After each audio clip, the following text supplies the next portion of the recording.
بسم الله الرحمن الرحيم. الحمد لله رب العالمين، وأشهد أن لا إله إلا الله وحده لا شريك له، وأشهد أن محمدًا عبده ورسوله وصفيه وخليله وحبيبه، صلوات الله وسلامه عليه وعلى آله وأصحابه ومن تبع بهديه وصار على نهجه إلى يوم الدين. أما بعد، فقد قال الله تعالى في كتابه العزيز: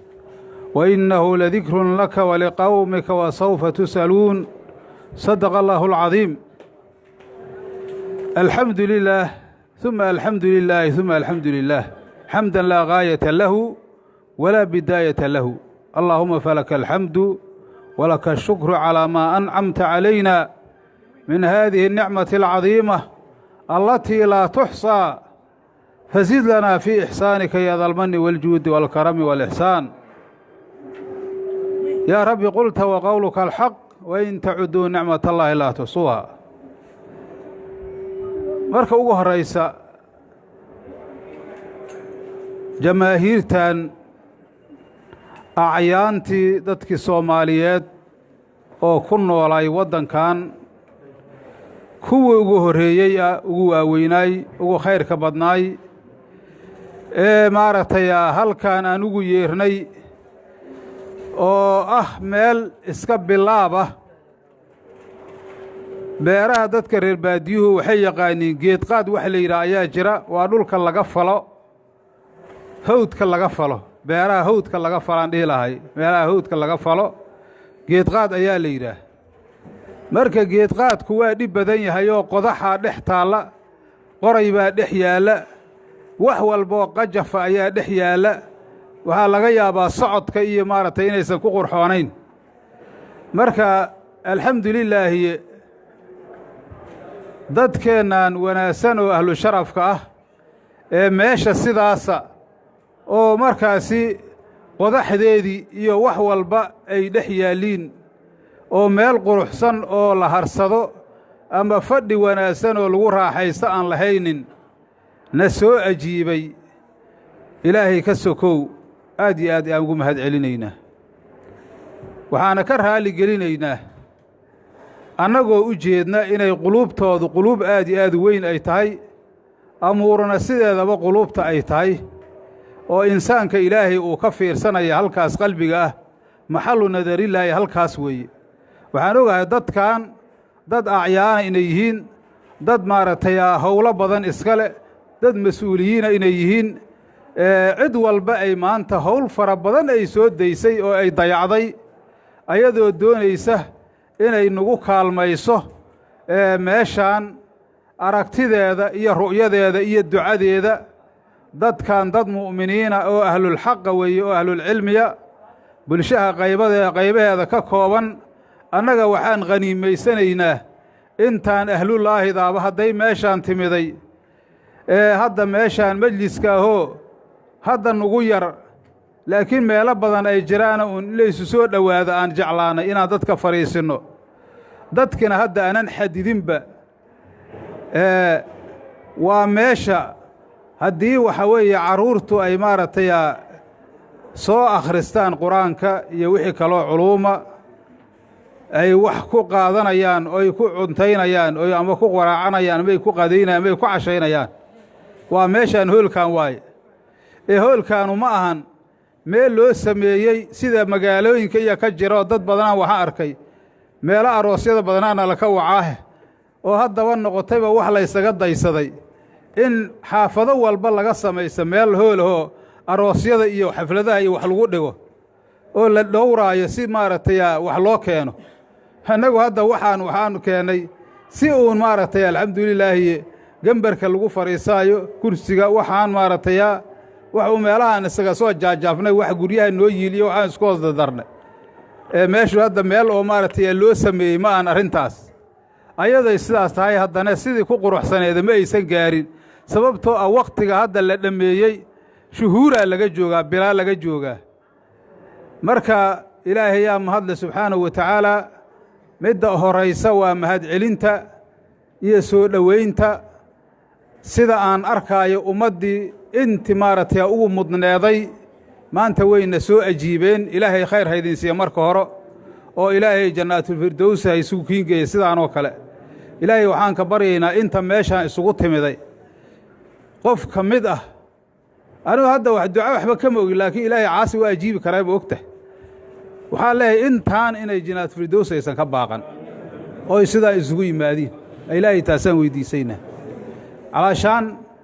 cariiriga iyo kulaylka iyo dhibka ay ku jiraan waa u jeednaa intaasna maaragtay ixtiraam ay diinta ixtiraamayaan waaye maxamuud marka lagu leeyahay meeqa maxamuudaa wadda adduunkan joogto soomaali iyo carabaa la baxee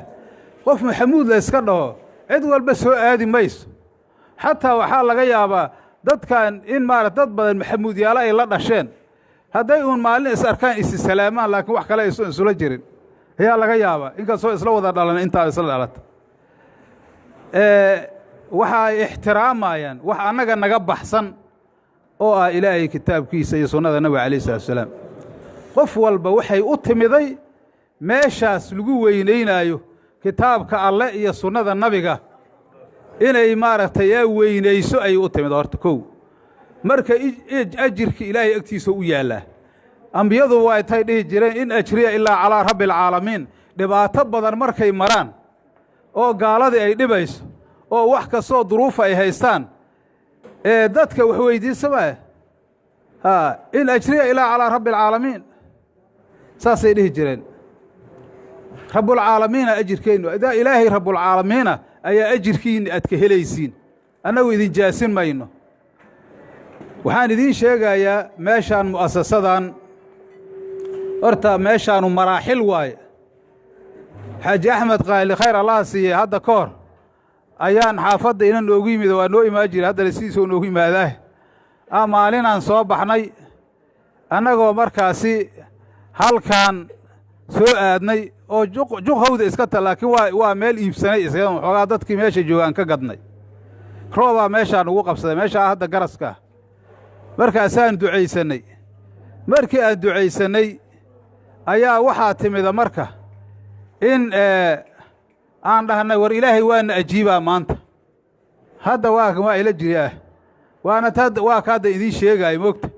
maanta roobaa da'ay bal noo duceeyow sheekh maxamuudow anna noo duceeyaa idhi ninkaana nin shiikh weyn oo qaaliyaha dhalay marka waa ducayna meeshaan wixii ajir wixii aan ka doonayna waa ka helaynaa u dhah qabla 5 siniin ay ahayd maxaa yeela meeshaan inta ay gadan tahay horta waa muddo adigu 8 sano ah dhulkan waxaa weeye derbigaanaan ka bilownay 2014 bishii janaayo bilowgeedii derbigan waa derbir 3 mitir kor u jeeda oo dhagaxa markii maaragtay kaarikaadkii ugu horreeyey oo dhagaxa la dejinayay iyadoo waqtigaas qaali ayay ahayd halka kaarikoo dhagaxa markaas waxaan ku bilowna waa meesha hadda kulaajka uu ku yaallo waxaan ku dejinnay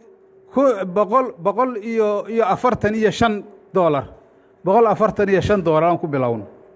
iyadoo la leeyahay waa iska dhiib ilaahay maalin walba waa soo yaraatay xoogaa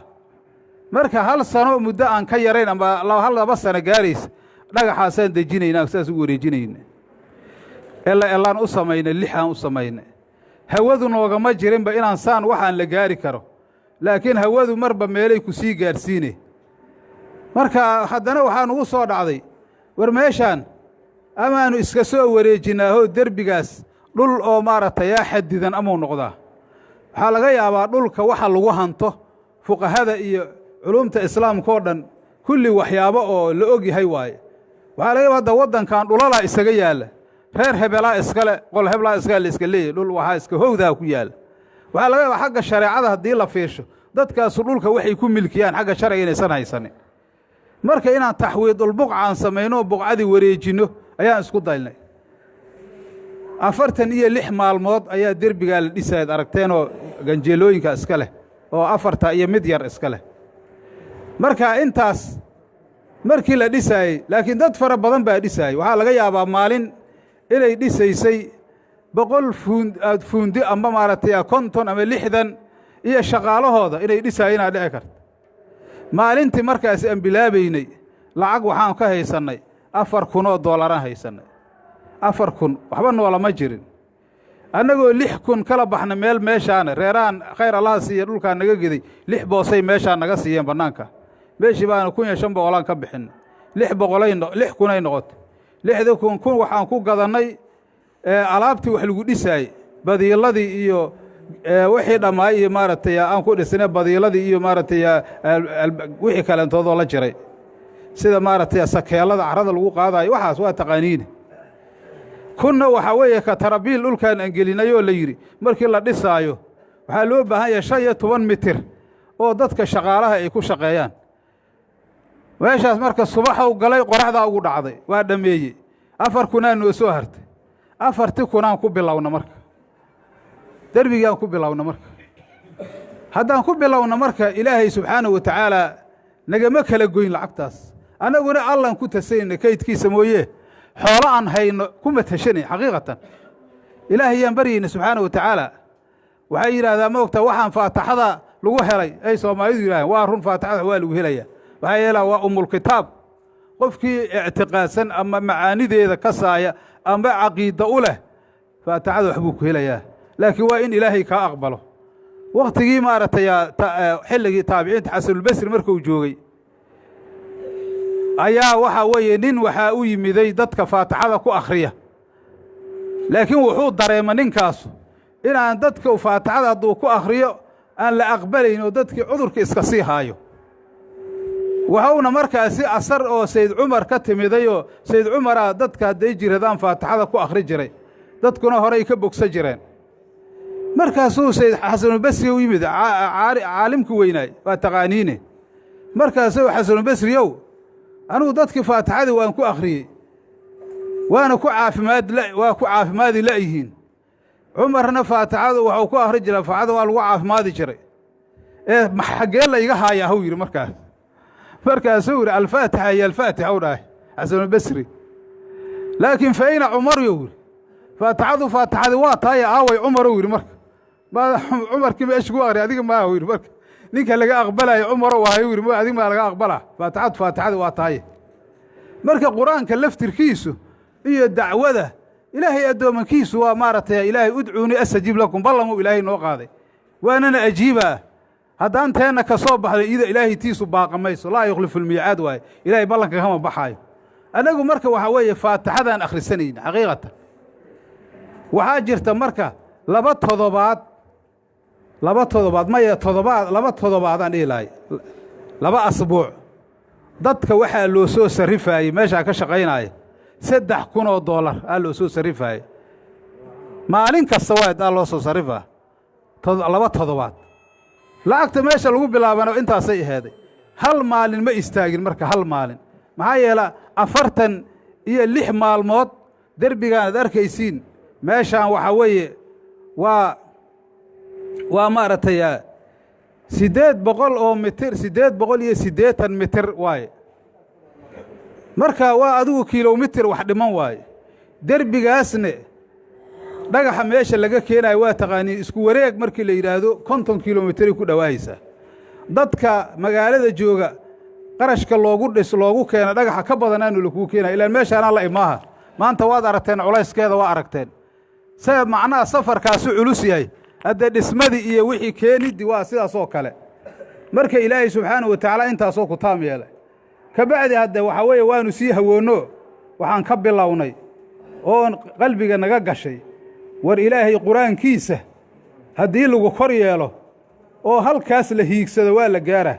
laakiin haddaan adduunya ka bilowno iyo waxyaabo kale waxaa laga yaabaa inay baartay nagu cuslaato maxaa yeelay rasuulkeenu wuxuu calayhi salaatu wasalaam xadiis hadda sanadkiisu wanaasaya oo Abu Daawud iyo Tirmidhi ay wariyeen inna allaha yarfa'u hadha al-kitaba aqwaman wa yadh'u bihi aakhariin ilaahay kitaabkan ummado kor ugu dhigaya dadna ilaahay hoos ugu dhigaya marka aqwaam markii la yiraahdo fardi iyo qowm jamac iyo fardi inta waa leedahay haddii quraankan ilaahay kor aan u qaadno ilaahay kor u noo dhigaya adduunya aakhiro haddaan hoos u dhignana ilaahay hoos u noo dhigaya muslimiinta caalamka zaman hore oo fog iyo haddaba oo la joogo xaaliyan ah dhibaatadana haysata waa inaan quraanka ilaahay kor u qaadi la'nahay oo kitaabkaas ku amal fala ilaahay yaana nala ka la'yahay oo laysu ag joogo qodob hebel maxuu qabaa iyo xeerka hebel la yidhaahaa laga doodaa iyo fulaanaa la yeelaa iyo in ilaahay maalin walba noogu sii caroohayo maalin walba ilaahay noogu sii carooha markaasaa dhibaatadii sii badee dhibaataduna waa imaa wattaquu fitnatan laa tusiibanna aladiina dalamuu minkum khaasa ayuu dhahay ilaahay subxaanahu wa tacaala iska ilaalishow dhah ilaahay fidna sababkeeda aan asiibaynoon ku dhacaynin dadkii sameeye si gaar ugu dhacayn bal tacumu saalixa wadaalixa waxay camimaysaa qofka saalixa ah oon asagu fidnadaa shuqulka ku lahayn iyo qofka faasidka ah ama mufsidiinta waxaa samaynaya ayay ku wada dhacaysaa fi dunyaa waaye laakiin aakhire ilaahay dadka waxba isugu dari maayo taasaa ilaah macaala daarulbaqaa aakhiro waaye adduunyo lagu kala baxsan maayo daalimiinta daalimka la qabtay yaddiisaa la rabaa haddii kale dembigii dadkoo wada gaarayaa waxaan rabnaa inaan maaragtay qur-aanka ilaahay aan ku kor yeelno si ilaahay annagana kor noogu dhigo intii tabarteenna aan wax qabanno waxaa weeye meeshaanu hadda waxaa ka diyaarsan qadar adugu maaragtay haddii waa la jiifanaa la yidhaahdo aan qiyaasi karno ilaa 400 yaa maaragtay qiyaas saas hadda noo joogta shuruudo iyo waxyaaba meel walba nidaam in lagu dhaqa waa u baahan tahay maxaa yeela haddaad shirkad leedahay haddaad meel leedahay haddaad madarisa leedahay meel kasta waxaa weeye nidaam lagu dhaqa waa leedahay nidaamkuna ma aan midaan oo ilaahay kitaabkiisa la khilaafayo sharciga ilaahay wax ka bedelan lagu sameeyaa maaha xeerar way iska laahaysaa insaan yasaan qofka saan hadduu da'diisu tahay hadduu kadaa yahay warqadaha hadda laydiin qaybiyo wax badanaa ku qoran ninka maaragtay macallimka shuruudda laga doonaayo maamulka sidaasoo kale waalidka ardayga shaqaalaha dadka wax walba walxaa qabanaya marka intaasba waa loo fikiray maxaa yeele annaga waa u fikirnay culummada iyo dadka aqoon-yahankana waa kala tashanay in intaas wax lagu dhaqi doono si meeshu ay hor marto waxaan hiigsanaynaa marka ardaygu markuu far barto qur-aanka meel fiican maro hadduu arday meeshan iska joogaya nishaad badan in la siiyo oo waxyaabihii maadiga ahay oo maaragtay adduunka lagu dhaqaayena waa la baraa macallimiinaa loo keenaya madarisada marka qur-aanka markuu xifdiya waxaan jecelnaa waxuu ka bixi doonaa dugsi hoose dhexe ou ka bixi doonaa dugsi hoose dhexe intuusan ka bixin insha allah haddaan noolnahay ilaahayna uu sahlo waxaan niyadeennu taan idiin sheegaynaa ilaahay yaa ajasha ku shuqul leh waxay dhahaan culummadu lowla alamalu maa qarasa qaarisunay dhahaan haddaan wax la yedijiisada jiri lahayn nin geed ma tallaali lahayn hadda geedaa meesha igoo yarara ku tallaalnaa jira haddana waa weynadoo calaa karta wax ka soo dhow yihiinoo simaaru ka soo dhowdaho la quruxsanaayo iyo geedo badanoo la harsanaayo dhooboyda haddaa tata beeraha ku yaalla dadaa maaragtay tallaalo maalintay tallaalayeen dee waxba kama cunayn haddana waa ta simaarta iyo wax walba laga keenaayo maa qarasa qaarisun waay marka insha allahu tacaalaa intaas hadday dhammaato madarisada dugsiga sare u gudbayaa ardagu ilaahay hadduu yidhaahdo intaysan dhammaysan waxaan rajaynaynaa baloogan ad u jeediin oo wax badan ka bannaan yihiin jaamacaddii islaamka oo maaragtay wax walbana ah islaamka markaan leenahay islaamku wax walba inuu bartaa loo baahanya wixii dadku barta annaguna waa baranaynaa islaamku waxaa weeye annaga ziyaado ilaahayna siiyo waaye macnaha hadda gaal qur-aan bara maayo moogta kitaabada cilmiga akhrisa maayo diinta islaamka ma baraayo wax yaroo adduunyaaho ay ayagu ku mashquulaan intaasay iska adkeeyaan intaan annagu kitaabada iyo alifayna culummadeenna wax diintii ku dadaalaayeen waxa kutub yaalla waad aragteen wax yararay sameeyeen adduunyay ugaga dhammaahaysaa waxba ku tari mayso xaaji axmed qaali khayr allah siiye waa idiin sheegay wuxuu idhi maal keligiisa dhibaato leh iyo murugow dadka ku dila runtiis waaye maxaa yeele hadda gaalada ilaahay markuu ka warramaya falaa tucjibka amwaaluhum walaa awlaaduhum innamaa yuriidu allaahu liyucadibahum fi lxayaati addunya watasaqa anfusuhum wahum kaafiruuna ilaahay rasuulkiisa waxuu dhahay nebi rasuulka soo la khidaabaya ummaddiisa waxba yaysan ku cajab gelin maalka ay leeyihiin owlaadda ay leeyihiin ilaahay wuxuu doonayaa inuu ku cadaabo maalka iyo owlaadda hadda waxaa la soo sheegaa soo arateen gaaladii maalkina waa ku dhibanta owlaaddii waa ku dhibanta waxba kuma dheefaan waxba ilaan diin lama barine ma ogta mar haddaa qofkii diin la barin waxba lagu dheefi maayo maxaa yeele dadka xuquuqdiisiba ma yaqaanaba marka meeshaan waxay u furan tahay qof kastoo soomaaliya qof oo maaragtay mabda' gaara dad le uma fura soomaali dhammaanteeda waa muslin annagu saa ictiqaadsanna soomaali oo dhan ayaan ku dadaalaynaa cid xigtoo gooni u xigta ma jirto wax gooniya ma ahan qur-aanka ilaahayaa lagu baranayaa qur-aankana ilaahaaba xifdiye moogtahay innaa naxnu nazalna dikra wa innaa lahu laxaafiduun qof qur-aanku baraaya qur-aanka kaama beddeli kariyo qur-aanka waxa ilaahay u dhowray in waxyaabo badan oo mabaadi'a caalamka waa soo mareen maaragtay ninkii la dhihi jiray ma'muun la dhihi jirayoo owlaaddii haaruun rashiid ka mid ahay ninkii koow asoo maaragtay isku sheegaya imaamulmuslimiina oo boqora ninkii ugu horreeyey oo yidhi maaragtay qur-aanku waa makhluuqa u ahay ee culummadii islaamkiiyo markaas imaamu axmed iyo ay ku jireen lagu dhibaateeyey haddana yidhi sayd cali bacda rasuulillaahi asaa ummaddan ugu khayr badanow dhah waa labadii bidco ugu horayso adduunka keenay ahayd haddaba saasay iyagana ku waameen ummadna waa dhibaatana waa gaartay alxamdu lilaahi ilaahay idankiisa annagu dariiqi salafu saalix aan qaadaynaa qur-aankaas kariimkaa wixii ilaahay naga fahamsiiyo hadday lacalla wax naga qaldamaane waxaan u qasdayna ma aha khada'na waa iska jiraa kullu bani aadam lahu khada' wa khayru lkhadaa'iina atawaabuun haddaan gefnana ilaahayaan uga towba keenna subxaana wa tacaala marka alxamdu lilaahi kitaabkaas waa manhajkayna qur-aanka wixii maadiyana iskuulladan iyo dugsiyada waaba lagu wada dhigaaba wax kale lagu dhigi maayo manhajkuna sidaasuu ahaa doonaa manhaj dadku ay maaragtay qof walba la dhacsan yahay uu noqon doonaa manhaj qolo gooniya manhaj ay leedahay lagu dhigi maayo manhajka muslimiinta waa manhaju salafu saalix manhajkaasaan ku dhigaynaa ilaahay hadduu yidhaahdo waana ugu kaalmayhaynaa dadka soomaaliyeed annaguna hadda annagoo ilaahay subxaanahu wa tacaalaa baryayna ayaan niyada ku qabannay ilaahayna inuu ahaysiyaan rajayhaynaa maantana waxaa noo furan meeshaan mu'asasadan oonu meelkaan ka samaynay magacaas hataa waxaa bixiyey dad badan oo culummo soomaaliyeed iyo aqoon-yahanaa bixiya anugu kaligay ina warqad iska qorta ma bixin waana magac weyn sida culummada qaar ka mida ay sheegeen waxaan u maleeyahaa sheekh xasan calisow inuu ahaayan jeclahay waa run oo waxaa weeye dadka dad mutacalimiina waaye magacaa wuxuu keenaya wax badan oo shamlinaya khayr allah idin siiyo waxaan idinka raalligelaya mar labaad iyo mar saddexaad meesha cariirigaad ku jirtiin xilligu waa xilli kulayla meeshaanu meel kulul ma ahaa jirin dariishadihii waa laydinka xiriray waxbaa iska siiya intaan qof kasta oo shaksi oo jooga waa soo dhibtooday laakiin dhibkiinnaasna annaga ilaahay badiilow idinka siina waxaa weeye dadka reer baadiyaha nin beerta hadduu fala waayo keligiis halayla goobiyow dhihi jiray moogta markaasaa intaasoo dada in isu timaado beertii markaas laga yaabo 2 bil 3 bil inuu fali lahay hal maalimaa la limaaya asaa loo falaa soomaalidu hadda waxyaabihii tacaawunka saas inay ka tagtaad u malaysaho xoogaa dhaqankii maaragtay carabaha iyo reer galbeedka iyo waxayga gacanta iyo saara inaan u badanna oo wax la isugu ixsaanay inayna soo jir laakiin taas ma fiicna hal jazaa'u al-ihsaan illa al-ihsaan ixsaana lagu jaasiyaa marka khayr allah idin siiyo waxaan idinka raali gelinayaa mar saddexaad mar labaad culayska iyo meesha aad ku timaadeen meesha cariiriga waxaana soo koobayaa kelimadayda maxaa yeele war haddii la iska wado meel kastuu tegi karaa waana idinku tiigsannay intii maaragtay aad dul qaadateen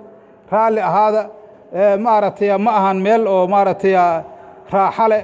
laakiin raaxo ilaahay xaggiisa idinkaga imaaya mid qiyaamaad shaqaysaysiin middaan badiilaad u helaysin insha allahu tacaala marka sidaas ayaa barnaamijkaanu ou ku socon doonaa ilaahay hadduu yidhaahdo wixiina waa bilow hadday bilow yihiinna insha allah waa la gudagedi doonaa sida hadda maaragtay culummada iyo maaragtay